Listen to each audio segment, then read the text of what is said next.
كوتش انا مستعجل ومعرفتش اجهز وجباتي. تعال اقول لك النهارده ازاي تجهز وجباتك في اقل من 15 دقيقه. اول حاجه كأن البانيه مش متبل حتى معاك، زبادي يوناني زيرو فات، شويه صوص سيراشيا لو بتحب الحاجه سبايسي، واي تتبيله جاهزه، تتبيله شيش طاووق مثلا او تتبيله التاكو والفاهيتا، وتقلبهم مع بعض.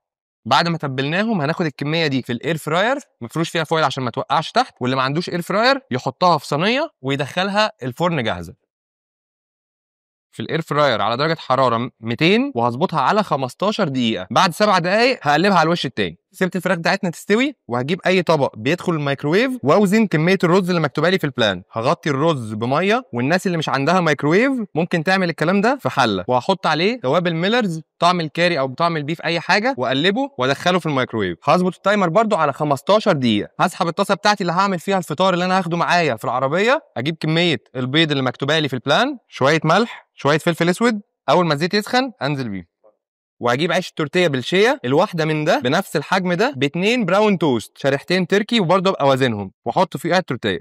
بعد ما استوت شويه هقلبها على الناحيه الثانيه. لو ليك اي كميه خضار، فاصوليا خضراء او بروكلي، حطها مع الرز تستوي، هتستوي معاهم، يبقى طعمها حلو جدا. كده معانا كارب اليوم كله، بروتين اليوم كله، السناك بتاع قبل التمرين، الفطار بتاعي، حاجه اسلي بيها الدايت، وازازتين الميه بتوع اليوم، وجاهز لمواجهه العالم. وبكده نبقى عملنا ميل بريب في اقل من 15 دقيقه.